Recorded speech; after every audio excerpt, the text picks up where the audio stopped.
if it holds true for dating, it holds true for small businesses, y'all, okay? If you don't think there are Facebook groups that pop up over people's shared hate of products, okay? Yes. Hey everyone, welcome to the S.O.B. Marketing Podcast, where we celebrate the S.O.B. that you are, and if you haven't figured it out yet, we mean small-owned business. We don't mean S.O.B. Listen, we know that as a small business owner, you are working hard on the daily to keep your business fully operational while trying to promote it. And while some days it may feel like the business is owning you, if we're being honest with each other, I bet you would admit that you wouldn't give up the insanity for anything. Our commitment here at the S.O.B. Marketing Podcast is to give you the real talk, what works when it comes to advertising, marketing, promoting your business, and then what doesn't really work. And Chelsea and I promise to always keep the conversation real. Hey everybody, and welcome back to the S.O.B. Marketing Podcast. S.O.B. as in small-owned business. We would never call you guys names. Before we get started, a little bit of housekeeping. Have you left a review? Don't lie to me. I bet you haven't left a review. Go leave a review right now, 5 stars. It helps us get in front of other small business owners, and that's what we want to do. We want to help you guys feel confident in your marketing. Also, do not forget that we have a TLDL chapter. Too long, didn't listen. We get it. You are small business owners. You guys are busy. That's why we have a little summary at the end of this episode. You can go listen to the summary, but I want to say we would love it if you came back and listened to the entire episode. Then you can get all the nitty-gritty details. And if you have a topic you want us to talk about, please let us know. You can send us a DM. You can leave it in the comments, or you could email us at help@theseasonmarketer.com. We want to talk about whatever you guys want to hear about. Vivian, what are we talking about today? Well, Chelsea, first of all, she came out of the gate, y'all. She told you guys exactly what you needed to do to help us out to build this S.O.B. small-owned business community. Yeah. Thank you for that.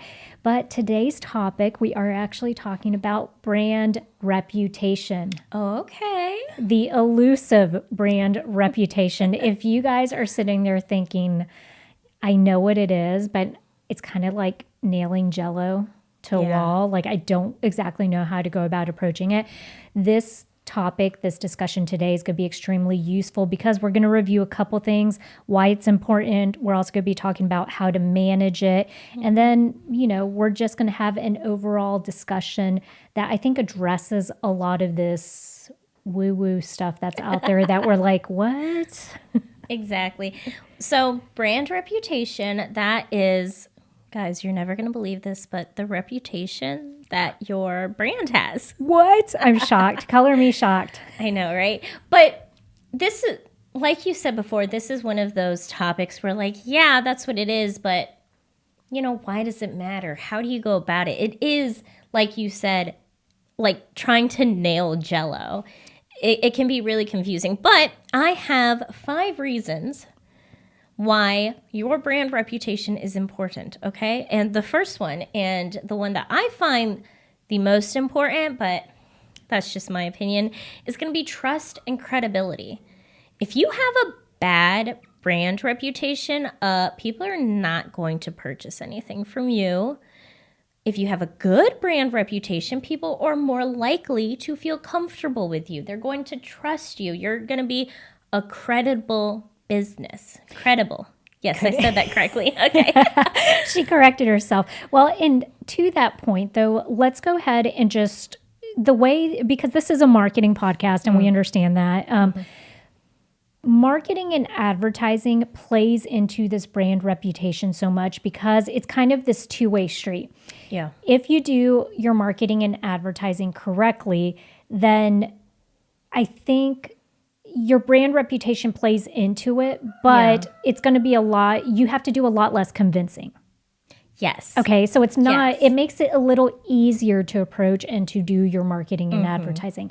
The other way too, though, is if you have a bad brand reputation, it's going to negate what you're doing on the marketing and advertising side. Yeah.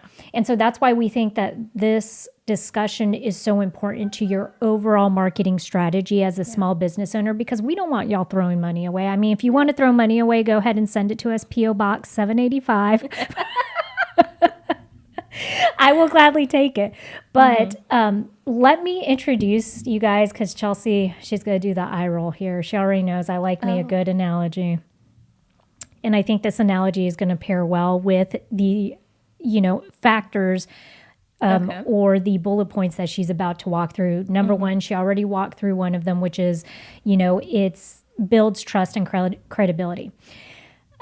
If you single ladies out there are dating, you may know about this Facebook group. There are actually closed Facebook groups. I think they do it by regions in the country. There's one in the Southeast, and it's called the sole purpose of this. And I'm married, you guys, happily married. So I was not in there. I was doing some PI work, okay? For a friend. So the interesting thing is the purpose of these groups, and they have a ton of women that are engaged in it, is basically just to, you post a picture of the guy you're dating, and then it's like, okay, if it's a red flag, you're alerting other women like, hey, this guy is a cheater, or he's a pathological liar, or he's not exactly, up to par. Yeah. You see a lot of women that are unfortunately married and their husbands are stepping out on them. And so they're posting on there and they're like, hey, if you're dating this guy, he's married with 3 kids. Oh, God. Okay. Yeah. So very scandalous.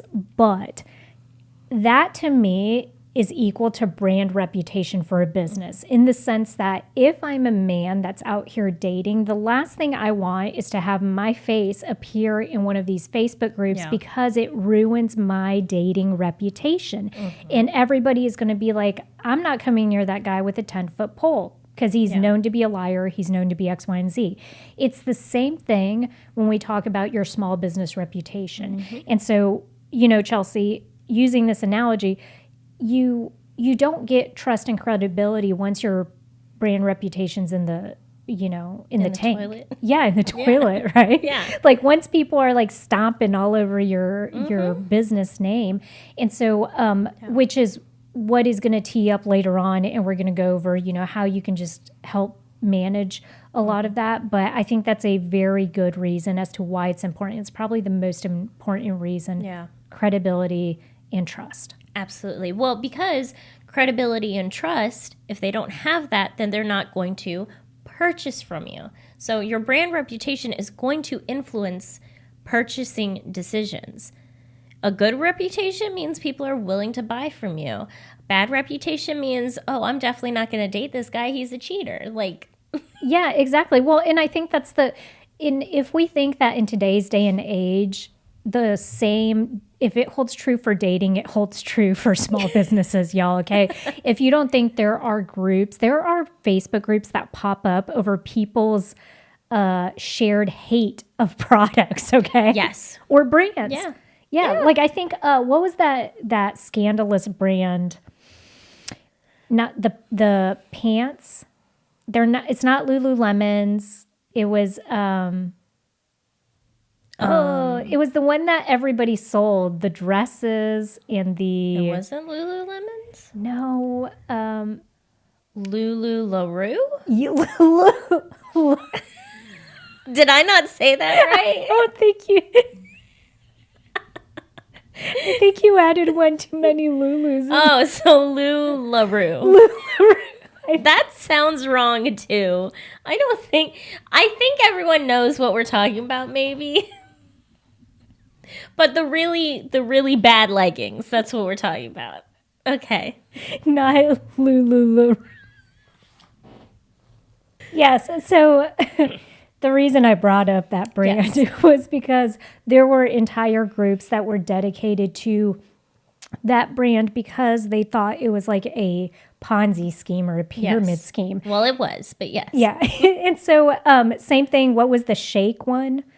Shakeology? No, Herbalife. Same thing with Herbalife. And so steering this back to brand reputation, it's because if enough people start to pick up and say, hey, we have a shared dislike, distrust, shared experience of a particular brand, they will start to congregate. And I think that's where, just understanding, we don't want to scare you as a small business, because we do think, you guys are out there, you're putting out good products, good services, you have a great small business. We just want you to understand that getting ahead of some of this stuff can help prevent it becoming a bigger issue down the road. Yeah, as long as you don't have a Ponzi scheme. Yeah. If you have a pyramid scheme, probably don't promote it. Yes, absolutely. Vivian, let's go back to the cheaters and relationships, because I want to talk about your analogy that Google is a matchmaker. Brand reputation affects your SEO, and I know you guys are forgetting about that, but Google's algorithm does take into account your brand reputation. And it makes sense because Google is a matchmaker. They want to get the best businesses in front of you. If your business has a bad brand reputation, they're not going to show it to anyone. Yeah, and I'm so glad that you are touching on this, because you guys, there are two sets of realities nowadays. And let's just be honest, there is the real life in-person reality. Yeah. I'm sitting here next to my baby sister.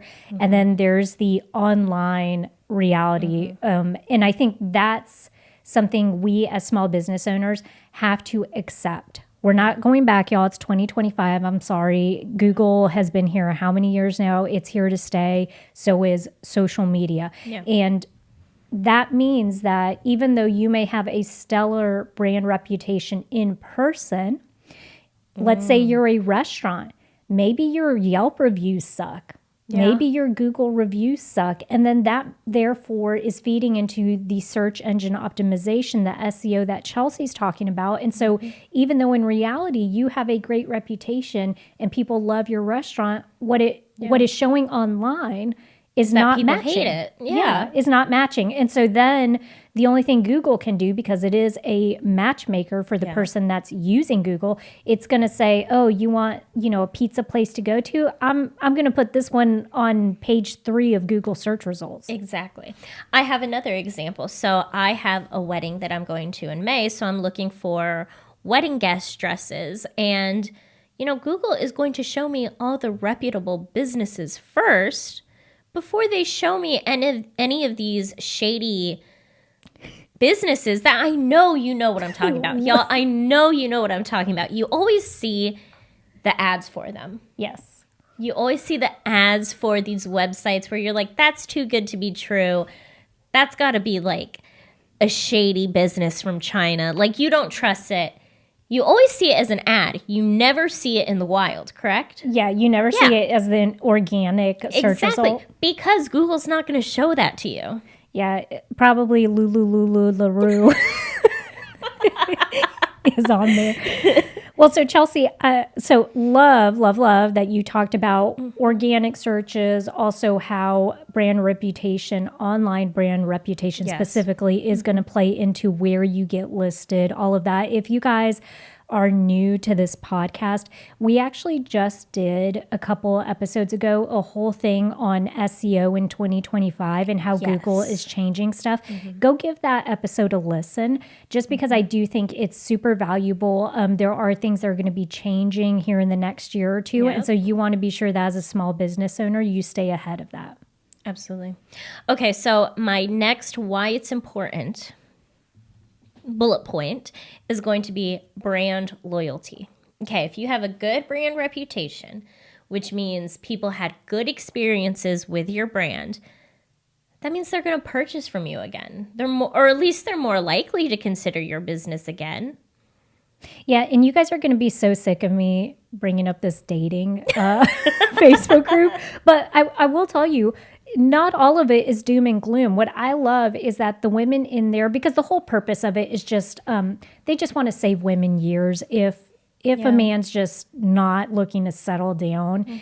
And there are some women in there that are like, I'm just looking to have fun. I really don't care for a long-term relationship. Perfect. This guy might be for you, okay? Because he's not either.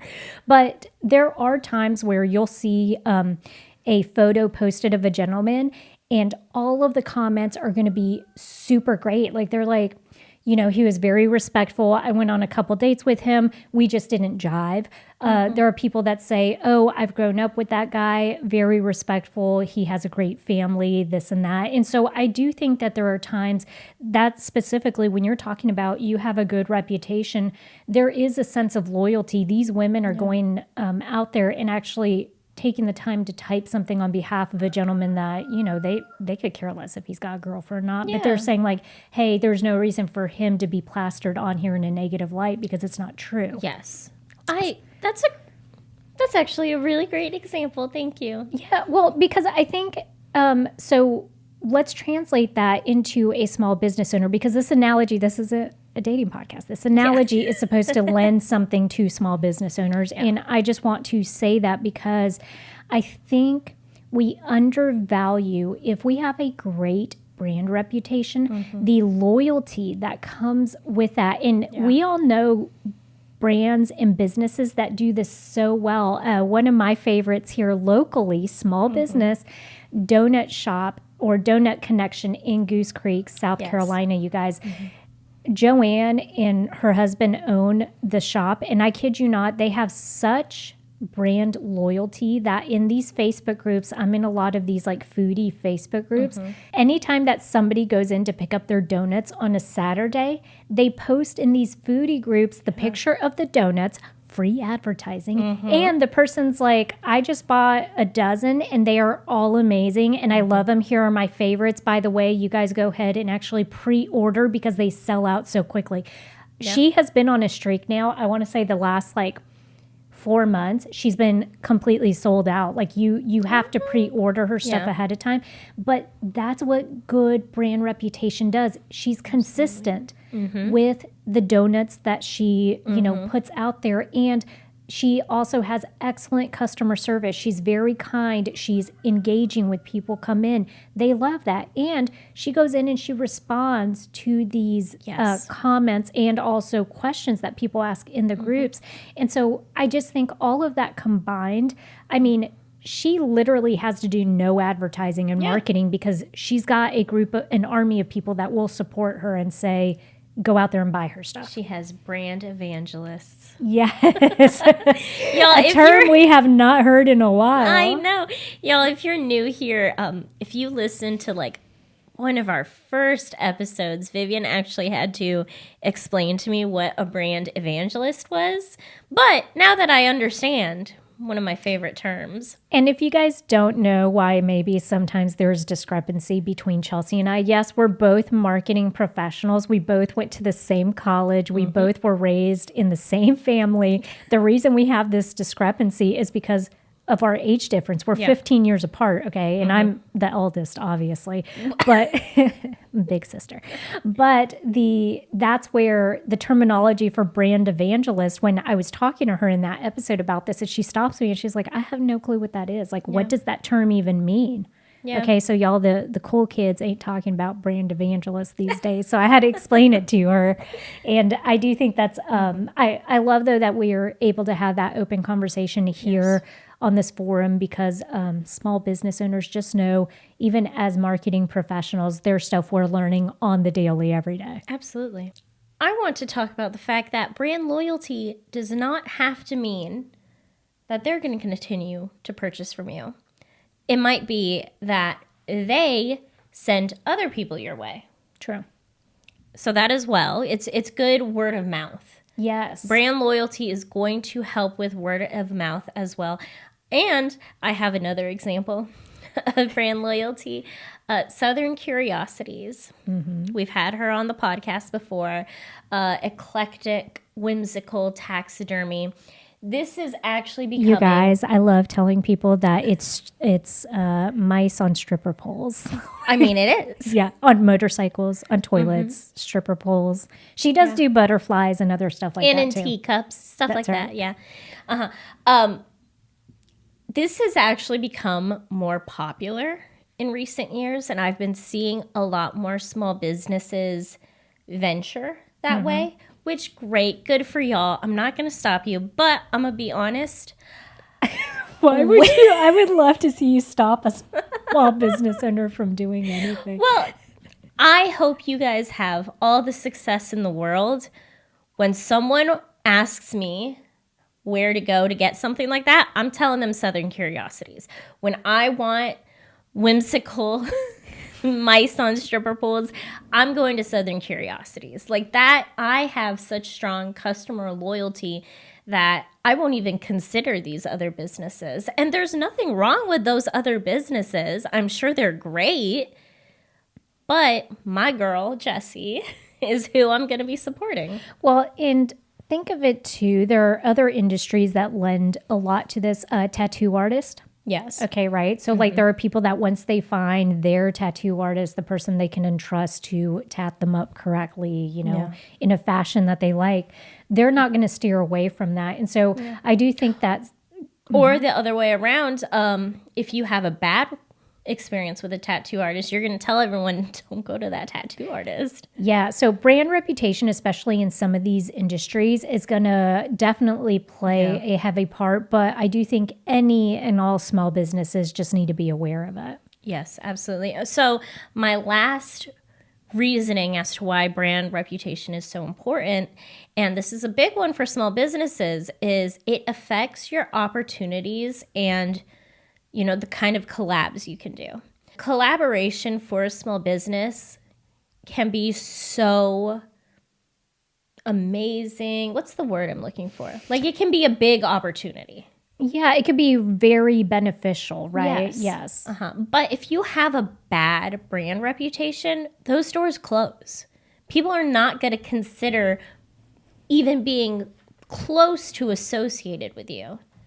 When you have a good brand reputation, that's when people are saying, oh, you know what? Let's do a pop-up together. Or I'm a micro influencer. I want to work with you. Stuff like that. That's only possible if you have a good brand reputation. The other side of this coin is also because nowadays, small business owner, you may feel like you are forced to be a content creator. Okay. Yeah. And so let's look at it from the content creation side. Exactly what you just said. If a micro influencer, if a brand reaches out to you, my husband and I were just talking about this morning because he made a TikTok for our homestead out here. So he's on the TikToky now.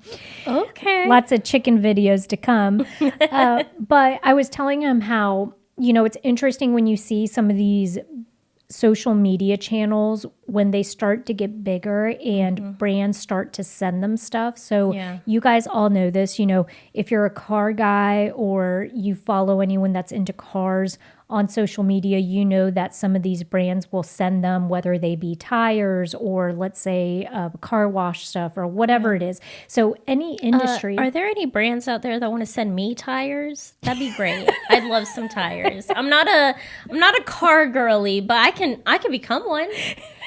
If that's what I need to do to get some free tires. Do you know how many flats I've had in the past 5 years? That is hilarious. Yes. So if you guys want to collab with us, because that makes complete sense. But that's the thing. So I love that you added this angle to it because small business owners, we understand that there is a part now where some of you may be deeming yourself a little more of content creators. And so these partnerships, these collaborations are going to heavily rely on your brand reputation. So now that we've covered all of those bases, Chels, how exactly do we go about managing a good brand reputation? It's all about being in the know.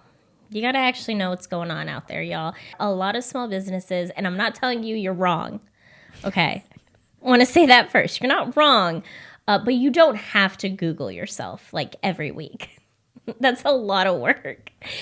It's perfectly understandable to Google yourself maybe like once a quarter, as long as you have Google Alerts set up.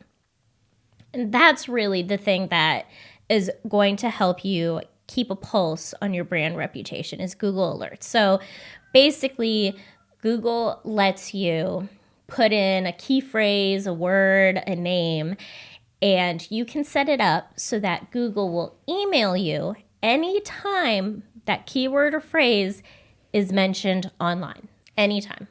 Yes, such a pro tip. And we are all about giving you guys shortcuts. Yeah. Right? And so like Chelsea said, you don't need to stress yourself out about remembering to Google yourself every week, every month, if you have these Google alerts set up. And they are beautiful because you can include as many phrases as you want. So my recommendation would be, I would set a Google alert up for your name. I would set a Google alert up for your business name. And I would set a Google alert up of like a variation of your business name. Or even if you guys want to be a little sneaky, okay, you can even set a Google alert up for your competitor's business name, okay? And so those are just not being sneaky, but it helps because if you do want to stay in the know about just newsworthy stuff that maybe your competitor's doing, it will alert you of anything that's posted in like the news station or sometimes on a Facebook post, it'll tell you. It doesn't pick up a lot of Facebook posts a lot of times because that would be a lot. But wonderful tip right there. We have a whole YouTube tutorial on this. If you guys are interested in that, just go to The Seasoned Marketer, use the search bar, and then type in their Google alert. Yeah. It's a real simple process, but definitely go watch the video just so you don't have to sit there trying to figure something out. Like Vivian and I, we got new tech, and we spent probably 5-10 minutes figuring out how to plug in this thing. Maybe we should have just Googled it. I mean, but you know, or read the instructions. C'est la vie. My point is we have instructions out there for you guys, so go watch them. You know what we keep hearing from you fellow S.O.B.s? Small-owned businesses. Yes, small-owned businesses. You guys are so overwhelmed with your marketing. And we totally get that. You didn't start your bakery or your boutique store or your jewelry business to become full-time marketers or content creators or ad designers. Marketing can feel really overwhelming. Oh yeah, then you S.O.B.s try to go figure it out because that's what you do. You Google stuff, watch videos, and end up spending hours trying to figure it out, only to sometimes end up more confused. This is my full-time job, and trust me, the way marketing is talked about in the World Wide Web can be really misleading. And let's not even talk about trying to hire an agency for help. It's daunting. They don't know your small business like you do, and so they're not as effective. And let's not even talk about the cost. We understand why a lot of you S.O.B.s feel ready to give up. And that's why we even bothered to create the Seasoned Marketer. That's also why we started the S.O.B. community. We wanted to create something practical and affordable for people who can't or simply don't want to outsource their marketing. Right. So for $50 a month, members can get free downloads and templates, step-by-step tutorial videos, a weekly live Q&A call with both of us, marketing professionals, and other S.O.B.s. You also become a part of a supportive community to bounce ideas off of. It's like having a boardroom of like-minded individuals and marketing professionals where you can talk through all of your marketing questions without having to pay boardroom marketing agency prices. So if you're tired of wasting time trying to figure it all out on your own, or spending money on things that don't work, join us over at the S.O.B. community. We'll help you turn your marketing stress into marketing success. And hey, it's just $50 a month. So click the link in the description to join, and we can't wait to see you in the S.O.B. community. Now back to the episode. Social media, I'm glad you brought that up. It is very helpful to search your brand on social media. There are some tools out there that will do this for you. I have never found one that is free. Yeah, ditto. Yeah, so honestly, I mean, it's up to you, but I think you can just search yourself. Yeah, and the key to this is just remember, go to the social media platform you're looking for, go in there, type in your business name, and always remember to look at the type of post, okay? Yes. So in Instagram or in Facebook, I know that Facebook in particular, you type the business name in there, on the left, there's going to be basically a thing that tells you, like, are you looking for posts? Are you looking for, stuff you've already seen? Are you looking for users? You want to hit the post thing because that will let you. And then just remember, some people have their stuff locked down, and so you're not going to be able to see all of them. But it is good to every once in a blue moon go in there and just see what it is. See what people are saying. Pro tip. A new pro tip, we're moving on. We're going to talk about reviews. Y'all, please respond to all of your reviews, even if it's a negative one. If anything, when you get a bad review, that's a chance for you to show how you respond to criticism. That's your chance to say, I'm so sorry that this happened. Let's move this offline. I want to fix the problem. Sometimes people actually, if you fix their problem well enough, they'll remove the bad review, or they'll even change it to a good review based off of how you responded and how you interacted with them. I think that's a really great point, because people, I think, are not wanting you to be perfect. I think everybody understands that, right? Yeah. We give small business owners, we give small businesses a little grace. We understand it's not always going to be perfect. And actually, if something negative has happened, but I have a really good experience with the way that the business handled it, it's going to do more in my eyes than if I had just had an original good experience there. And so I think it's great for recovery. You can recover that relationship. You can show them that you're stepping up, that you're doing the right thing. And then also, it's great for training opportunities, you guys. Yeah. I hate to tell you, I've been working a long ass time. And let me just tell you that the hardest thing to do as an employee is to figure out how to deal with uncomfortable situations. Yeah. When something has not gone right and a customer has had a bad experience with you, it's difficult, but the only way you're going to get through that is to actually fix the problem. And then for next time, you know how to preemptively stop it before it gets there, or you know exactly what to do if that were to happen again, right? Yeah. So I think, what I'm saying essentially is, like, not addressing it is not an option. Absolutely. That you will upset people more by not addressing the issue. 1. 2, negative reviews are so helpful because it shows you where there might be kinks in your small business, where things might be going wrong.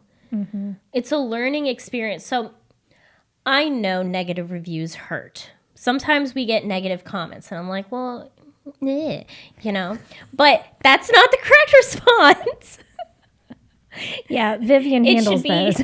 Yes. First off, Vivian handles them. Second off, take into account what they're saying. They absolutely could be right. And you could have a problem that you can fix. So that's my 2 things. Third thing, do not copy and paste a response for bad reviews. Like don't have a curated response. A canned response. That's what I meant. Yeah, don't have a canned response ready for bad reviews, because that is going to piss people off even more. And it sounds to me like you've had personal experience with that. Absolutely. When I worked at the allergy office, I would respond to reviews, except for I wasn't allowed to deviate from the canned response that they had. Yeah. And I try to have this conversation like, hey, when you have a canned response, it just shows people that you're just doing the thing. You're not actually caring. You're not actually reading anything that they're saying. And there were a couple of times where people responded with, look at this, they don't even care. They just have the same copy and paste answer. Yeah, we said this in a previous episode not too long ago. When you talk to people's pain points, when you respond to a Google review, this is an opportunity for you to make somebody feel seen. Yes. And what better way When somebody gets what you're saying, when I am peeved at you because my dental appointment did not go right and this and that, and I'm leaving that angry review, and someone responds back not with a canned response, but with a, Mrs. So-and-so, like, I am really sorry. We understand that there were circumstances beyond our control, whatever. And then they actually say, if you want to talk to somebody directly about this so that we can resolve this issue, call this number. I mean, you're giving them a actionable thing they can do in order to get on the road to recovering this relationship. But it makes them feel seen. I have aired my grievances. You guys actually give a damn. And now we can move forward and hopefully come up with a solution. Yes. Other point, do not forget that there's not just Google and Google reviews. You did mention Yelp earlier, so that's great. But y'all just remember that there are Yelp reviews. What's another example? Nextdoor. Oh, there you go. Nextdoor. Yeah. Okay. Do your research of review pages, but just make sure that you're claiming your business and you're actually looking at what's going on all those review pages to make sure that your brand reputation isn't suffering. I'm glad that we did bring up Yelp. Curious if you guys tell us in the comments, do you want us to do an episode on Yelp? Because I have this like hate relationship with Yelp, and I feel like a lot of small businesses do, but it's been so crucial to the restaurant industry that I don't know if it's just a me thing or if it's like a legit, like, Yelp, just isn't really good at what they do. So you guys tell us in the comments if us covering Yelp for one of these episodes would be a good thing, or if you want to see it, or if you have personal experience with Yelp, let us know, because maybe we can, have you on to talk about it. Side note, I do have something I'd like to share about Yelp, which is Apple Maps pulls Yelp reviews. Oh. So when you're looking up a restaurant or a business, it'll show you their Yelp reviews. But now, if you click on the review to read it, you can't look at it on your browser anymore. You have to have the app downloaded. Ew. So now I'm just not going to be able to read the reviews. So now I'm only looking at numbers. Yeah. Because I can't read the reviews, so I just want to see if they have 4 point whatever out of 5 now. Yeah. Wild. Lastly, for managing your brand reputation, and this is a simple one that all small businesses can do, and it's simply asking your customers for feedback. Ask people if they are having a good experience with your small business. Do they like your brand or not? Even having a short survey after someone checks out can really help you make sure that things aren't going wrong and your brand is not taking a hit when it comes to reputation. And it's 2025, you guys. You can automate this stuff. It has never been easier to do this, okay? So 2 things. You can automate an email to get sent, depending on what platform you're using. If you have a point of service, like, platform that you're using in store, you could probably set something up automated. The other thing is don't sleep on SMS. Okay, text marketing. Yeah. So there are a lot of industries now that are moving forward to, restaurants do this a lot, healthcare does this a lot, where you'll get a text after a visit and it'll basically say like, hey, how do we do? Right? Click the link, and then basically it prompts you through 5 questions, and it's really easy. You could do it on the phone. Something like that, make it easy, less cumbersome, and you're collecting data points, and then that way you have an opportunity to have your finger on the pulse of what your brand reputation is. Yeah. Which leads me, Chelsea, to data. Oh, okay. Okay. So we love data. Yes, we do love data, but we've also talked about how this is kind of like a pie in the sky thing. And so Chelsea just walked you through why it's important. And also we talked about, how you could go about just keeping up with it. At the end of the day, There are 3 key things that I think you can do to see or gauge where your brand reputation is. So if you want to start to gauge where your brand reputation is, ask yourself these 3 things. Number 1, brand awareness. How many people know about you? Yeah. All right. Because brand awareness is going to be an indicator of whether or not you have brand reputation. Remember, I gave you that example earlier of that donut shop here in Goose Creek, South Carolina. Lots of people know about her, right? She can easily go on Facebook and see where people are talking about her small business. That leads you to believe that the brand reputation is going to be on the good side because so many people are talking about it, right? Now, I know in extreme cases, the opposite can be true, right? Yeah. So many people can be talking about it, but if we're not talking about being notorious around here, okay? We don't want you to be notorious. So ask yourself, how many people know about my small business? The other one is brand perception. What do people think about my small business? And you guys are going to hate me for this, but perception is reality when it comes to marketing, you guys. All right. I know that's not fair in all cases. However, in the eye of the customer beholder or potential customer, they are telling you what their experiences and what their overall data and information that they have accrued over time is telling them about your small business. That serves as something. You have to pay attention to that. So brand perception, what do people think about your small business? And the last one's going to be brand loyalty. Do people become advocates for your small business? If they come in and they buy from you 1 or 2 times, do they typically talk about you to other customers? Donut Connection here has got that down pat. Okay. Like literally they're not asking people to post about this. They're not paying people to do it. They're not telling people like, hey, let your friends know about us. People just want to say, hey, I got the coveted donuts that are absolutely delicious, right? They're bragging about it. So are people becoming brand advocates for your small business, or i.e. brand evangelist? Yes. Well, Vivian, do you think we're ready for the TLDL? I think so.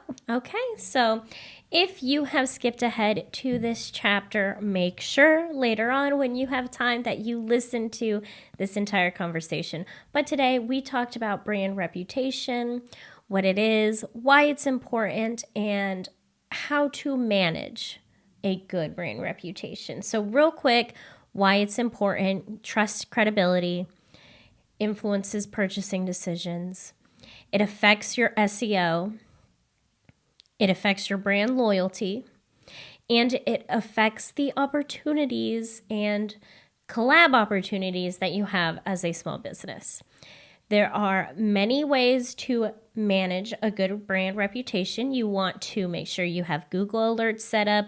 You want to respond to all reviews. You want to ask people for feedback. And there are 3 ways you can measure your brand reputation, which is going to be brand awareness, brand perception, and brand loyalty. So again, make sure you listen to this full conversation because that's a very short synopsis, and you probably want the in-depth stuff for this one because brand reputation can be a little confusing. Also want to say thank you so much for listening. Now that you've listened all the way to the end, make sure you go and leave us a review. 5 stars. We will only accept 5 stars, nothing less. And if you have a topic you want us to talk about, make sure you email us at help@theseasonmarketer.com, or you leave a comment, or you send us a DM. And make sure you go be the best SOB you can be.